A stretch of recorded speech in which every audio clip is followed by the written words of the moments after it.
The ballroom was a sea of soft light and softer laughter. Crystal glasses chimed, catching the glow of 1,000 tiny lights strung from the ceiling like captured stars. Men in suits that cost more than most people's cars stood in small, powerful clusters, talking in low voices about markets and mergers. Women in gowns that shimmered like oil on water floated between them. The conversations a gentle hum of charity, art, and exotic vacations. This was the Harmony for Hope Gala, the biggest charity night of the season. And everyone who was anyone was here. And at the very center of it all, like a still point in a turning world, was Alistair Finch. He wasn't the tallest man in the room, nor the loudest. But he had a way of drawing the light and the attention without seeming to try. His hair was a distinguished silver, combed back from a forehead that seemed permanently lined with thought. His eyes, a cool gray, missed nothing. He held a glass of sparkling water, not champagne, and he listened more than he spoke. People came to him, offering respectful nods, a few careful words. They all knew his story, or the story they'd been told. Once Alistair Finch had been a shark in the business world. His name, 20 years ago, was said with a mix of fear and awe. He built an empire from nothing, and they said he'd crushed competitors without a second thought. But then something changed. A personal loss, the rumors whispered. His wife, a beautiful pianist, had died very young. The hard man from the newspapers seemed to vanish overnight.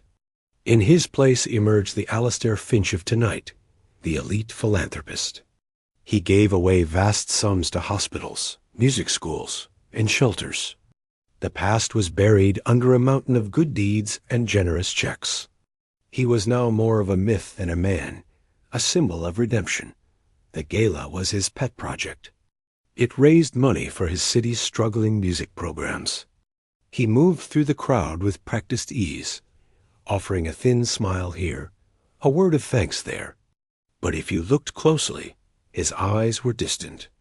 They scanned the room without really seeing the silks and the smiles. He'd done this too many times. The speeches, the auctions, the polite applause, it all felt like a beautifully staged play where he knew every line by heart.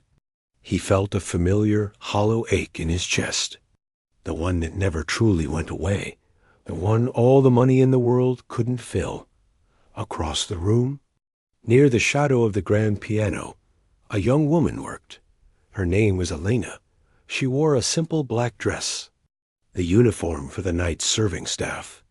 She moved quickly and quietly, a ghost among the glitter.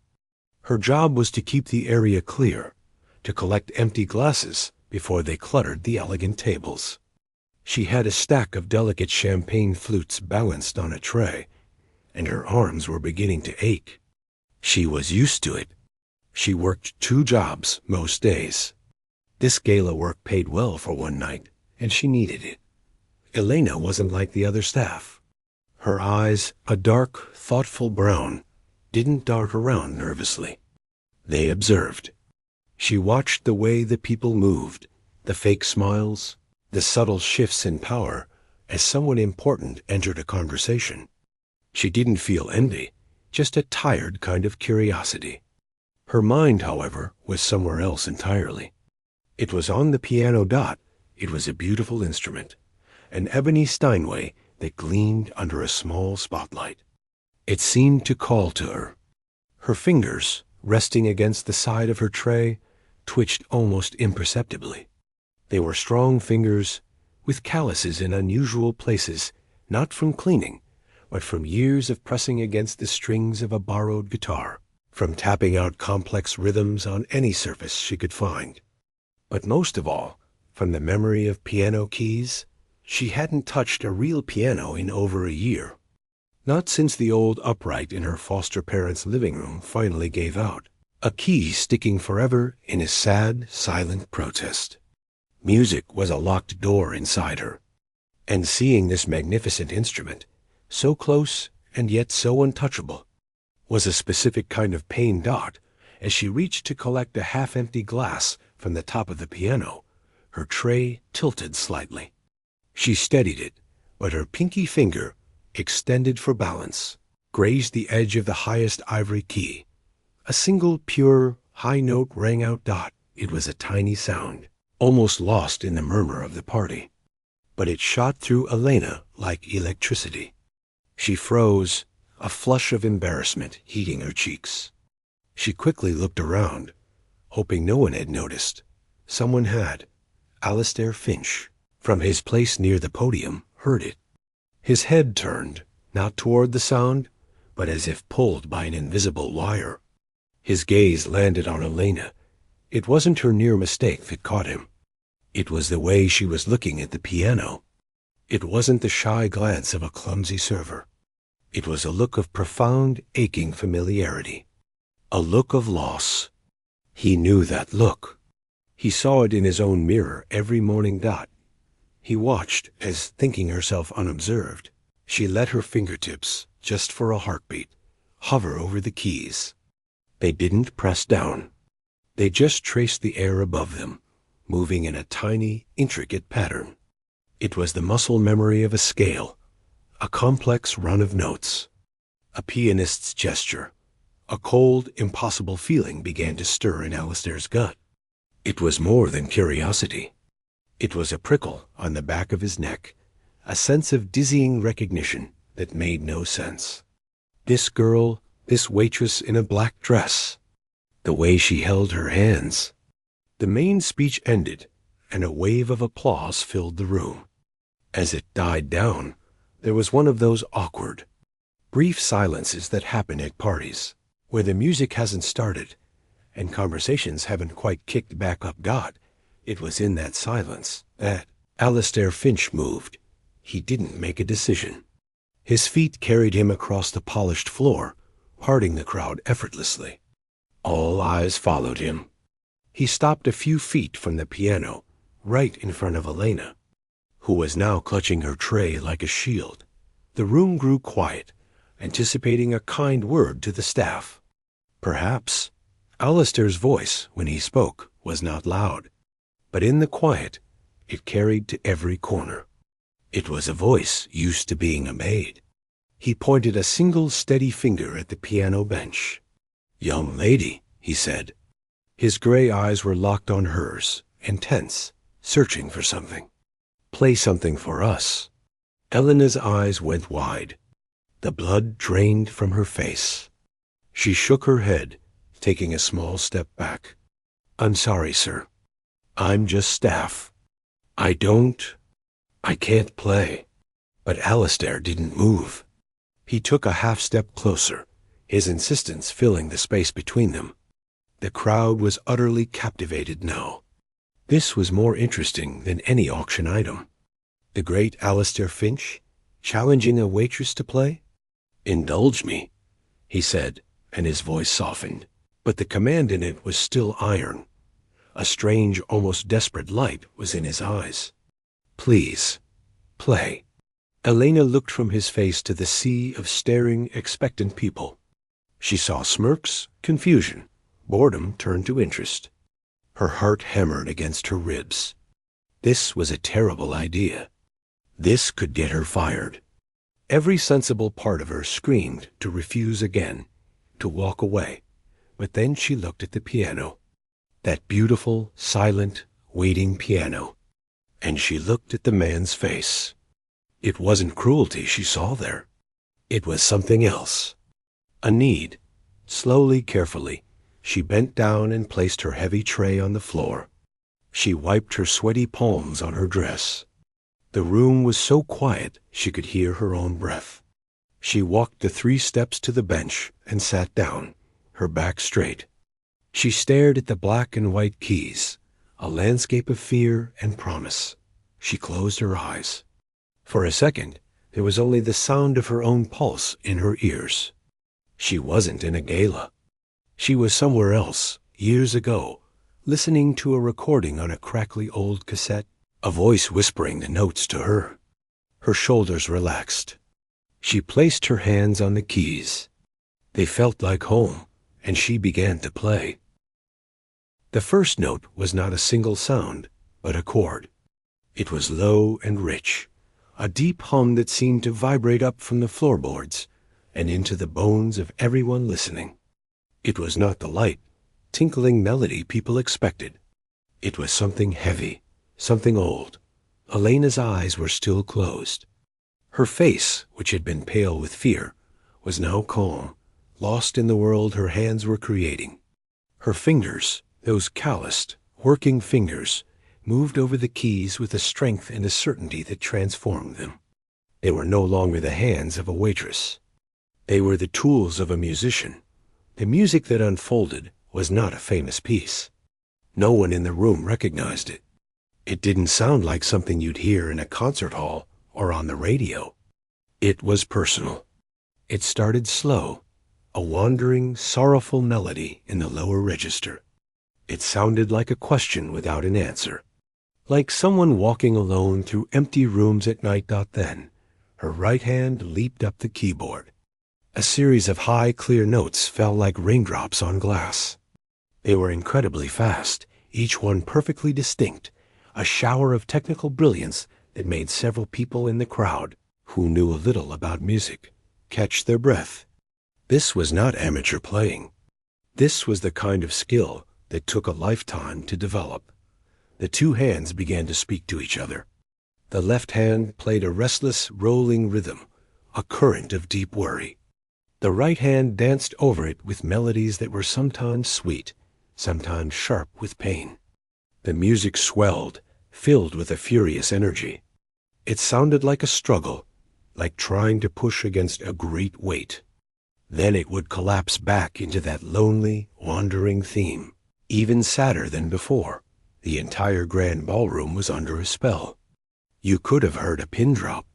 The clinking of glasses had stopped. The whispered conversations had died. Even the waitstaff stood frozen, trays in hand, staring. This was not part of the program. This was real. This was raw emotion pouring out of the piano and washing over the polished, perfumed crowd. A woman in a diamond necklace felt an unexpected tear on her cheek. She didn't know why. A stern-looking businessman found his throat tight. The music bypassed their minds and went straight to the heart. It spoke of loss they all understood, of beauty tangled up with hurt. But no one was more transfixed than Alistair Finch. From the moment the first chord sounded, the color had drained from his face.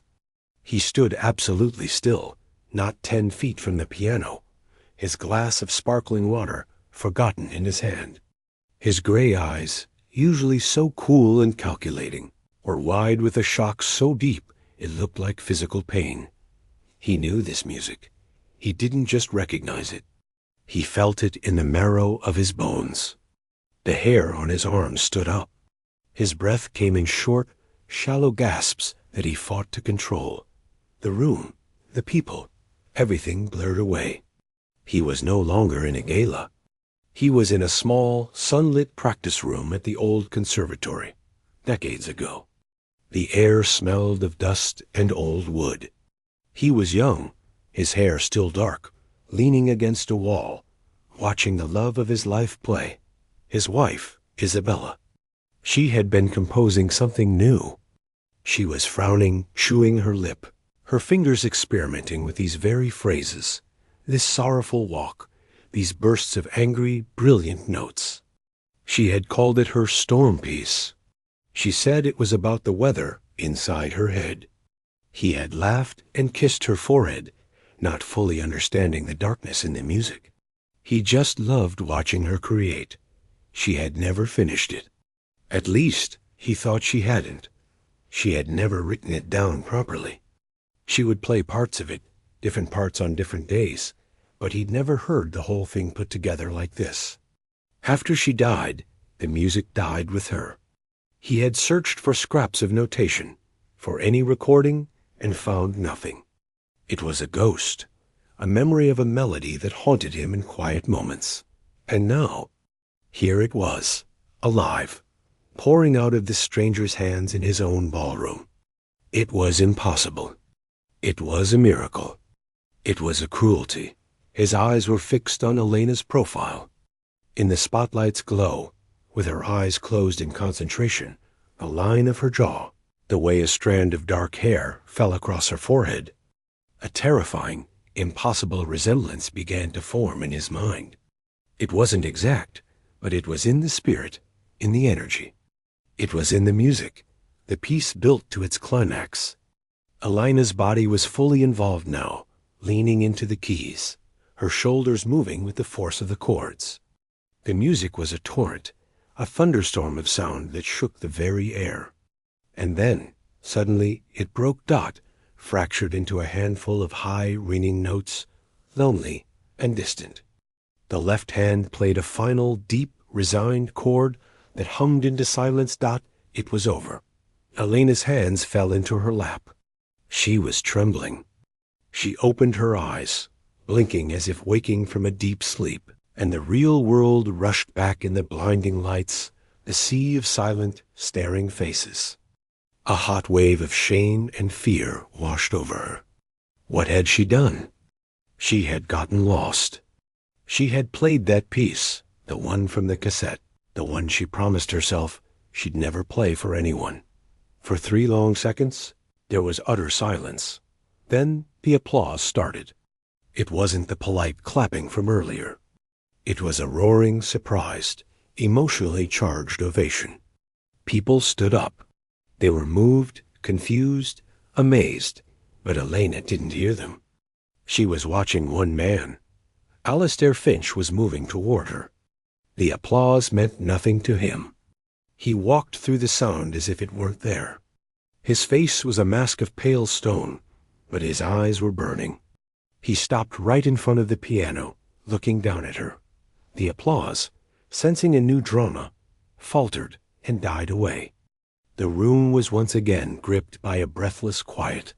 Alistair's voice, when it came, was not the controlled, powerful voice of the philanthropist. It was raw. It was cracked with an emotion he could not name. Who are you? The question hung in the air, sharp and dangerous. It wasn't a simple request for a name. It was a demand for an explanation of the impossible. Elena stood up from the bench, her legs feeling weak. The defiance she'd felt earlier was gone, earned away by the intensity of his gaze. She was just a tired young woman again, caught in a spotlight she never wanted. My name is Elena, she said, her voice small. How do you know that piece? He asked, each word precise and heavy. Where did you hear it? Who taught it to you? Elena looked around at the crowd, at all the curious, hungry faces. This was not a conversation for here. She shook her head slightly, a plea in her eyes. Alistair saw it. He understood the spectacle they were creating.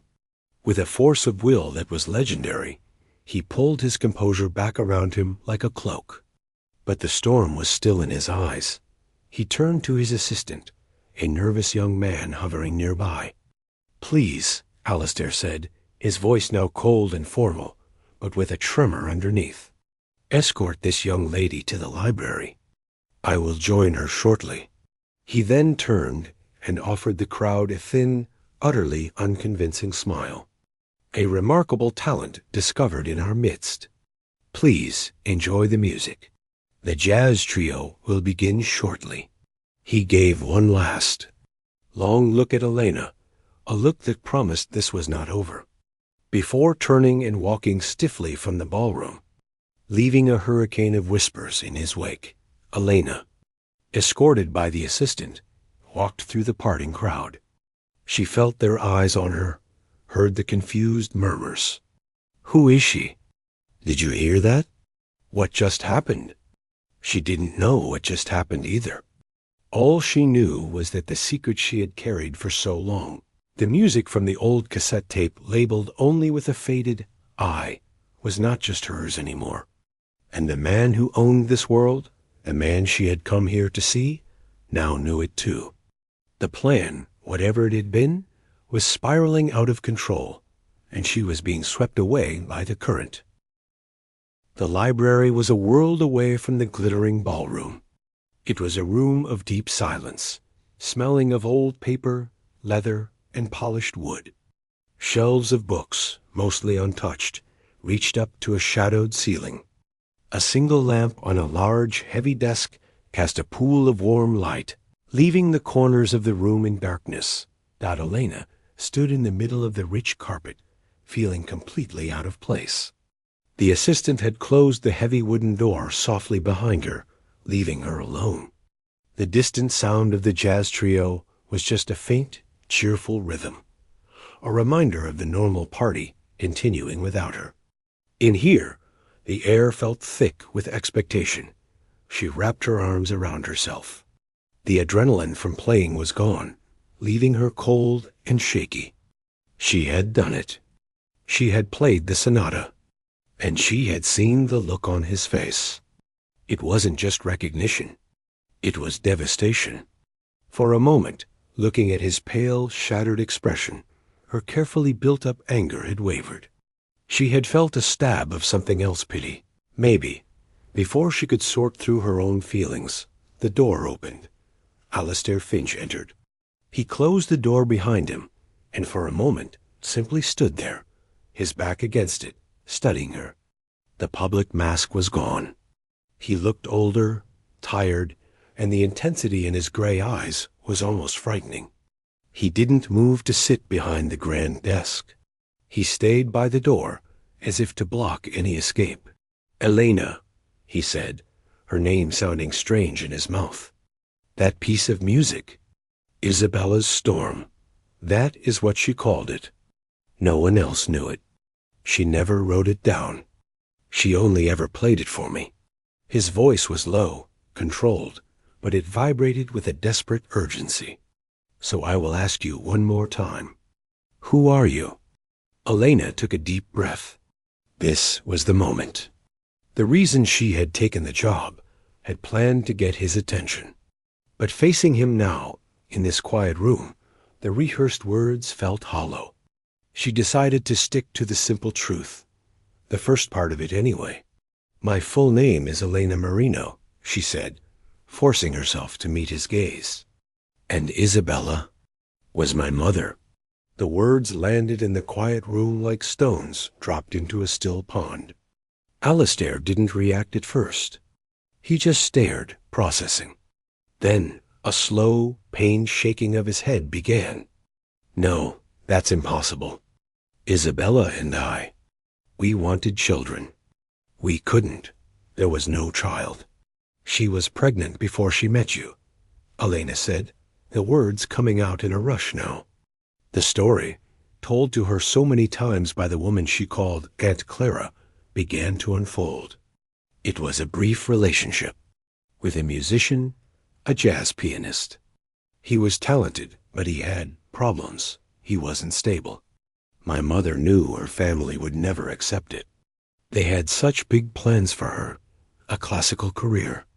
A baby with a man like that would have ruined everything in their eyes. She watched as Alistair slowly walked to a high-backed chair and sat down heavily, as if his legs could no longer hold him. He said nothing, just listened, his face unreadable. "She carried the baby in secret," Elena continued, her own voice gaining a little strength from the telling. "When I was born, she was terrified and alone. She gave me to her oldest friend, a woman named Clara. She made Clara promise to care for me, just for a little while. She said she would get settled, find her own place, become independent from her family, and then she would come for me. She would explain everything to you," she said, "and you would understand." At the mention of his understanding, Alistair flinched, a tiny, painful movement. "But she never got the chance," Elena said. And for the first time, her own genuine grief touched her voice. This part was real. The loss of a mother she had never known, a ghost that had always haunted her life. She died so suddenly. And you were left with your own grief. You never knew. The silence that followed was deep and aching. Alistair looked down at his hands, clasped tightly in his lap. They were trembling. "Clara," He whispered the name a question. She raised me as her own, Elena said. She was kind. She was good to me. She gave me my mother's things, what little she had with her when I was born. A few pieces of jewelry, a stack of cassette tapes. On one of them, she didn't need to finish. They both heard the music still hanging in the air between them. Why now? Alistair finally asked, looking up. The shock was fading, replaced by a dawning, shrewd clarity. Why come here, like this? You could have written a letter. You could have called my office. You didn't need to work as a server and perform a magic trick with a piano. This was the harder part. Elena shifted on her feet. The simple, emotional truth was behind her. Now she had to step onto the ground she had planned. I needed to know, she said, and her voice hardened slightly. I needed to see you? Not the philanthropist in the newspaper, but the man my mother loved. The man she was going to tell about me. She paused, choosing her words. Clara told me stories about my mother's happiness when she met you. But she also told me other things. Things my mother said when she was scared and sad, before she was happy. What things? Alistair's voice was a blade. That the man she'd been with before, my father, he wasn't just unstable. He was broken.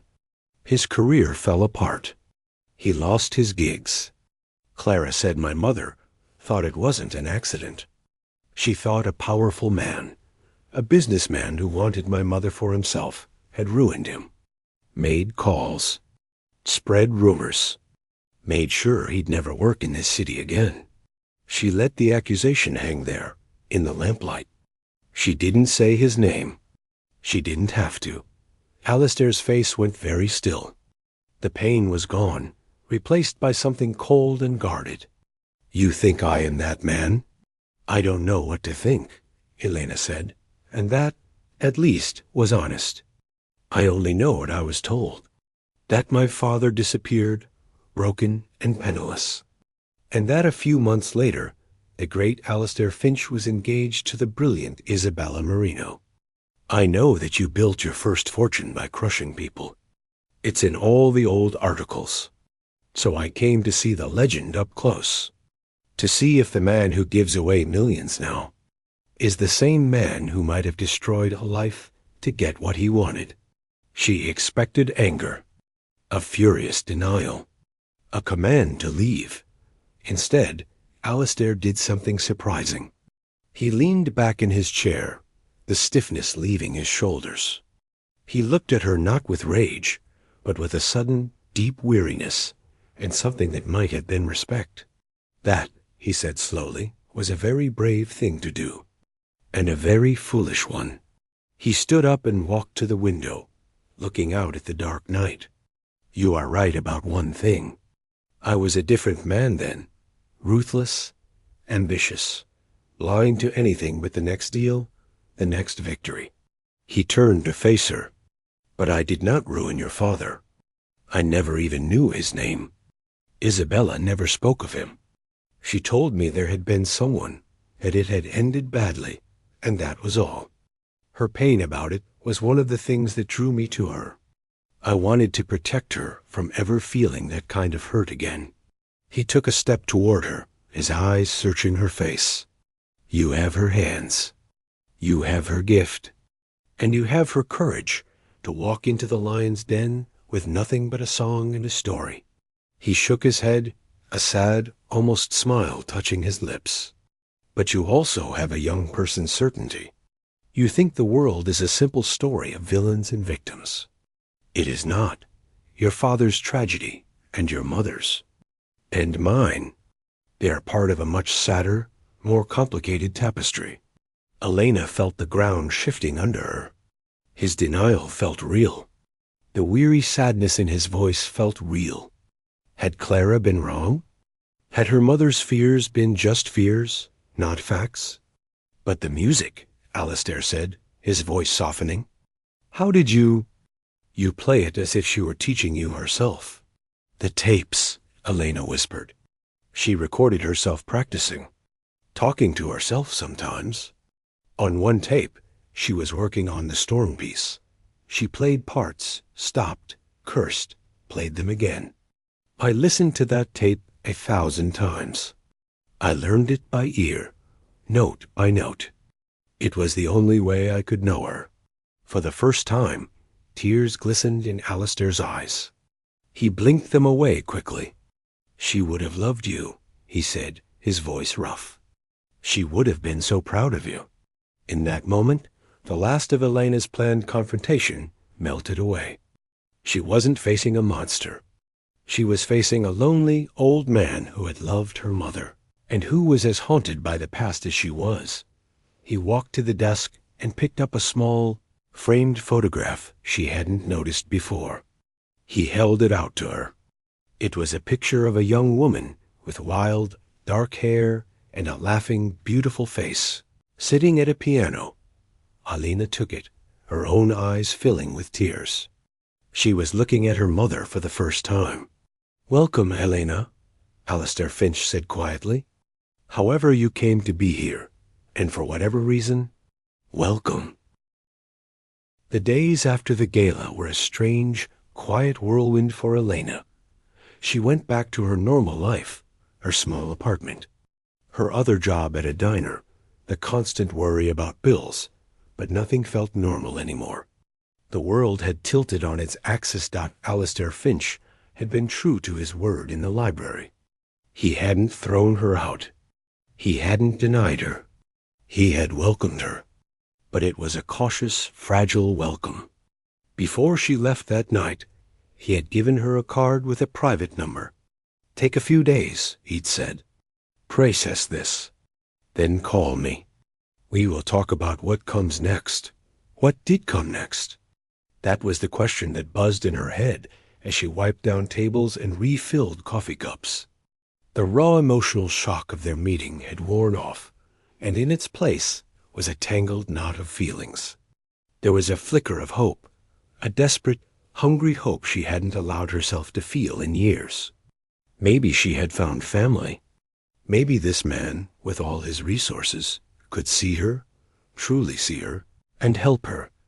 But underneath that hope, like a cold stone in a river, sat her original suspicion. It hadn't vanished. His denial in the library had seemed sincere. His grief felt real. But Elena had spent a lifetime with less than nothing. She had learned that survival meant looking past the surface. Trust was a luxury she couldn't afford. Could a man who built an empire by being ruthless really be so innocent? Or was he just a better actor than she'd imagined? Meanwhile, in his penthouse study high above the city, Alistair Finch was wrestling with his own thoughts. The initial wave of heart-stopping joy and grief had receded. He had looked at the photograph of Isabella for hours, seeing now the ghost of Elena's features in her smile. The miracle of a piece of his lost love returning to him was almost too beautiful to bear. But Alistair was, at his core, a man who solved problems. And Elena's story had loose ends that bothered him. The coincidence was too perfect. A daughter he never knew, appearing at his biggest event, playing that specific piece of music. It felt like a scene from a film, not real life. He called in a discreet, expensive man who was used to handling sensitive matters for powerful people. Alistair gave him 2 tasks. First, to quietly verify Elena's background. Her foster mother, Clara, her schooling, her jobs. Second, and more delicate, to dig into the past. To find the name of Isabella's musician lover, the one from before his time. To trace what had really happened to him.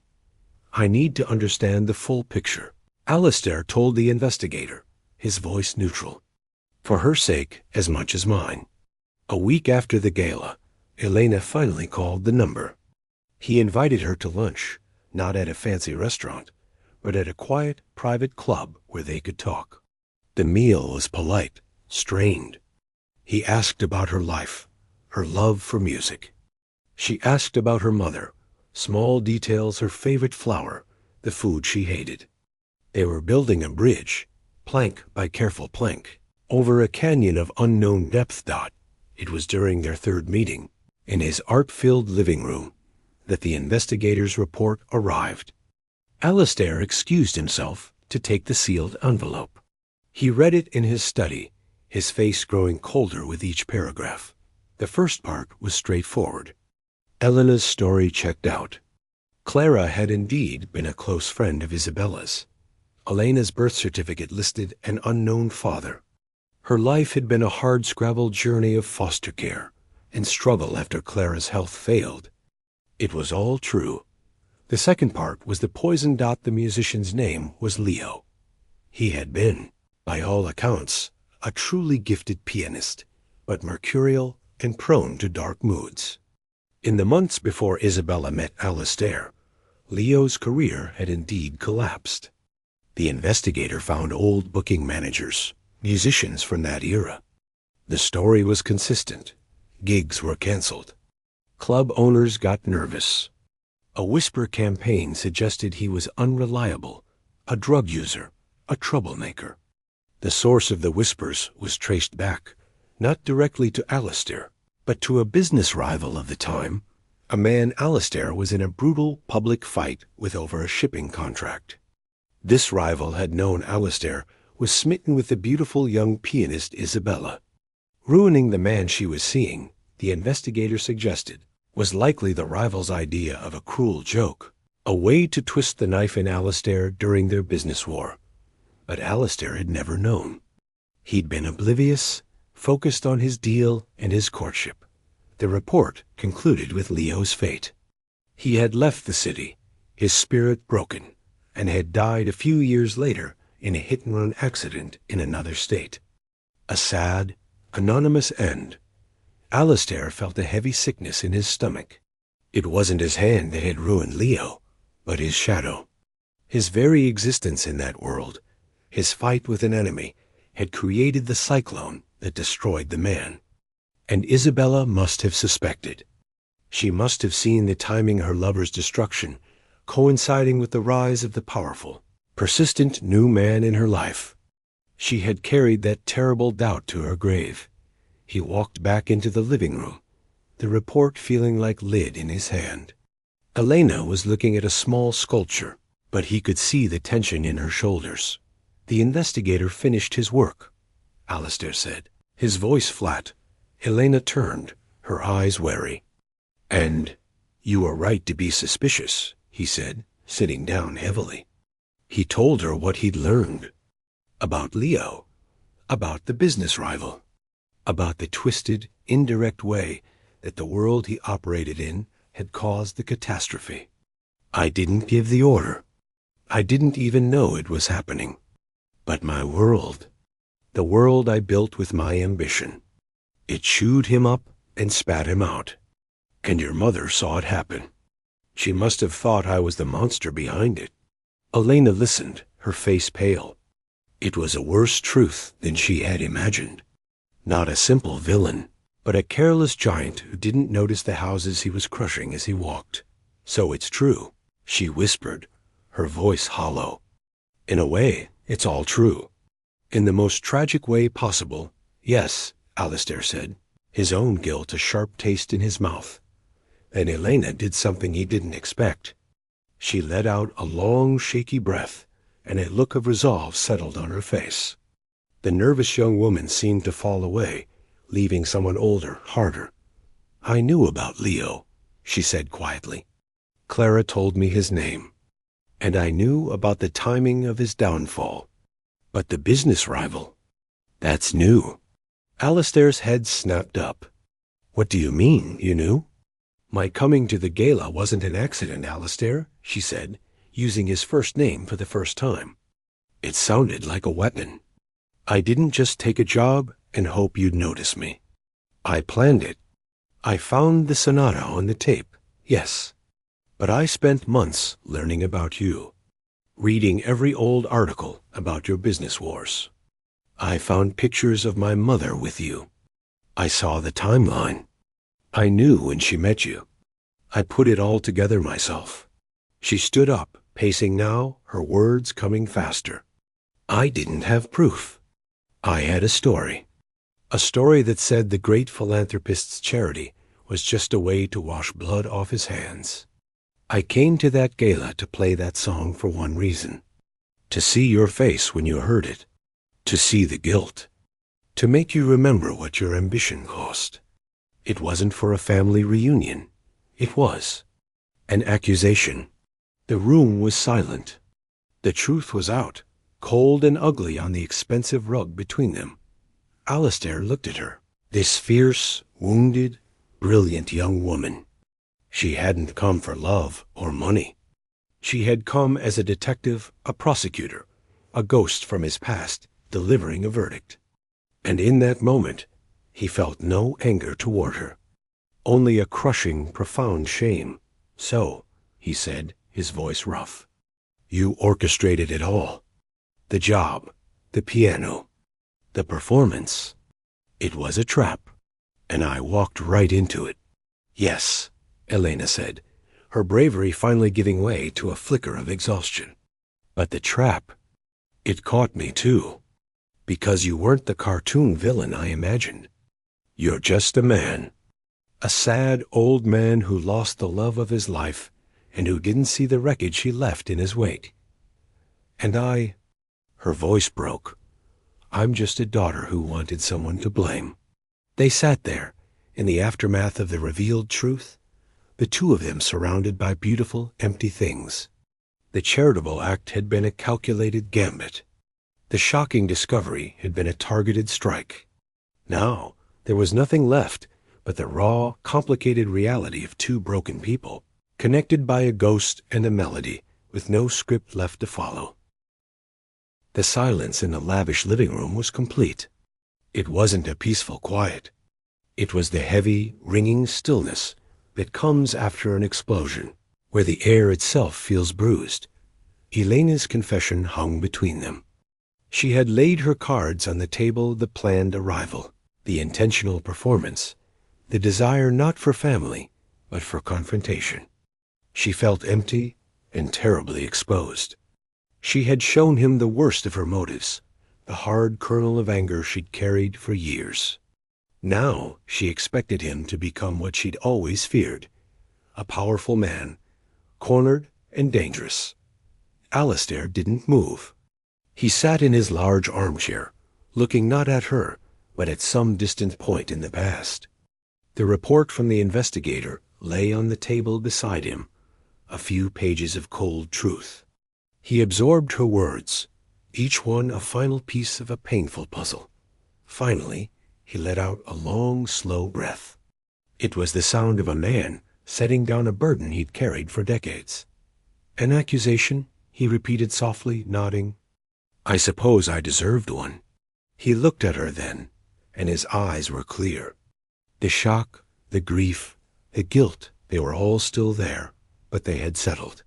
What was left was a stark, weary honesty. You wanted to see if the monster was real, he said, and you found a flawed, foolish man instead. One who was so focused on building a fortune to offer your mother that he didn't see the destruction happening in his shadow. That is not a crime. A court would try. But it is a failure I have to live with. He stood up, not with the commanding presence of a gala, but with the stiff movements of someone who is tired. He walked to the window, looking out at the city he had helped shape. You played your part perfectly, he continued, his back to her. And I played mine. The stunned philanthropist, the grieving widower. But here we are, after the performance. The audience is gone. So what do we do now, Elena? She didn't have an answer. All her plans had ended with this moment, with the truth laid bare. She had no next move. You could have me thrown out, she said, her voice small. You could call security. You could tell everyone I'm a fraud, a gold digger with a good story. He turned from the window. I could, but that would make me the monster you hoped to find, wouldn't it? Crushing a young woman who has nothing, just to protect my reputation. A sad, faint smile touched his lips. I've spent 20 years trying not to be that man. He came back and sat opposite her, leaning forward, his elbows on his knees. You came for justice, or what you thought was justice. But I can't give you your father back.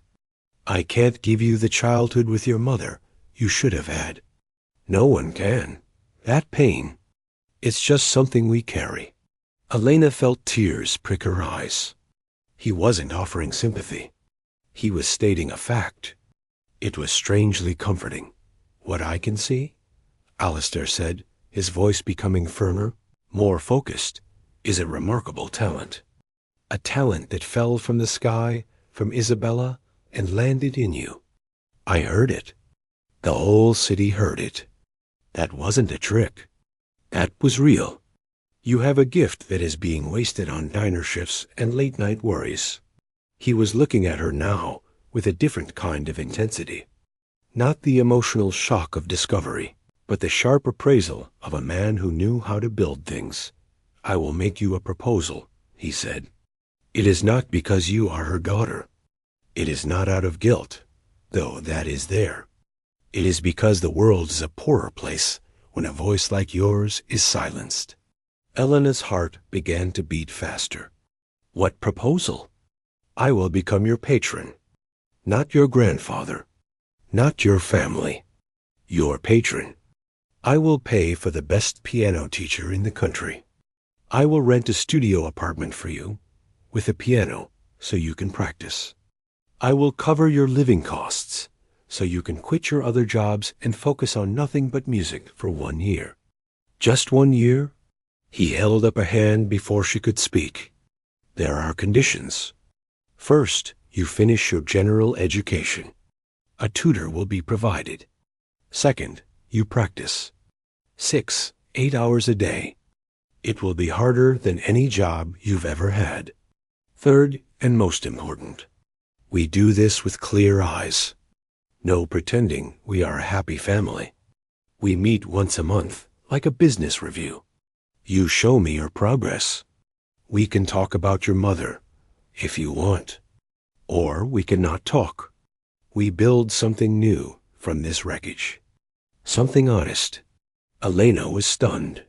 It was everything she had ever dreamed of, and nothing like what she had imagined. It wasn't love. It wasn't an apology. It was a transaction, built on the ruins of their mutual past.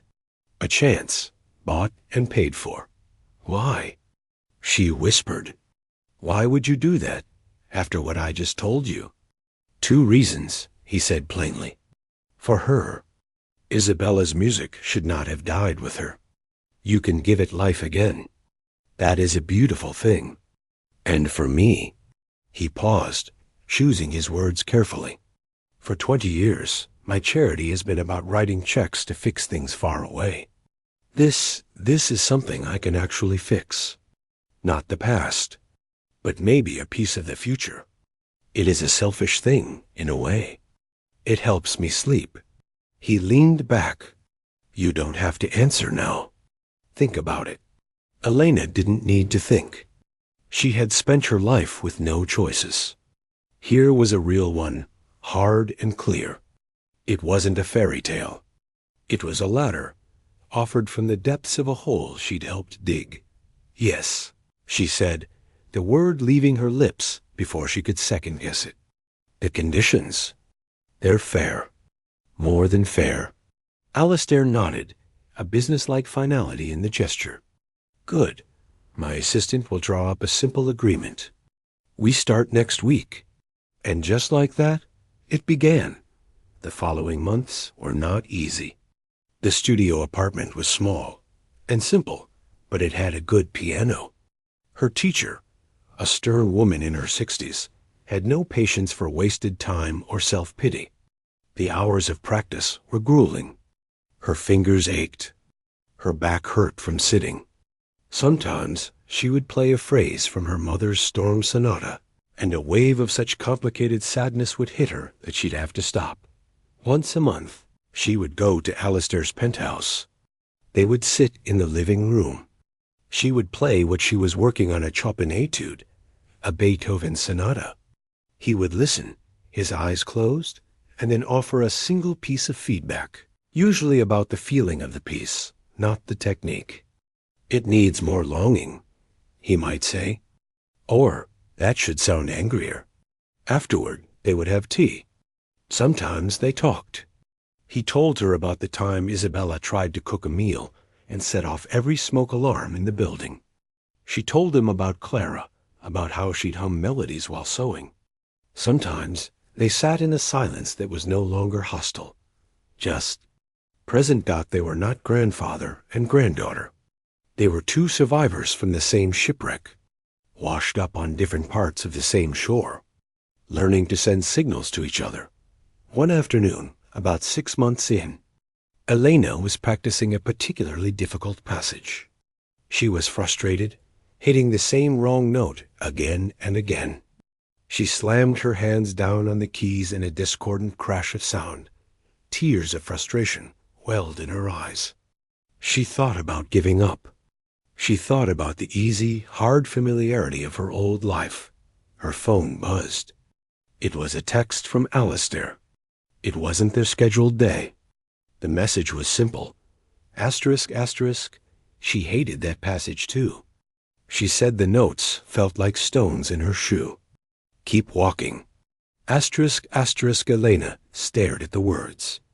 She wasn't alone. Her mother had been here, in this struggle. And he remembered. He was bearing witness, not to her, but to the echo of the woman they had both lost. She wiped her eyes, placed her hands back on the keys, and started the passage again. Slower this time. It wasn't a happy ending. It was a difficult, honest beginning. A shocking truth had emerged from a piano, not to destroy them, but to painfully connect them. They were building a new harmony, note by careful note, in the shared, silent language of the music that had brought them together.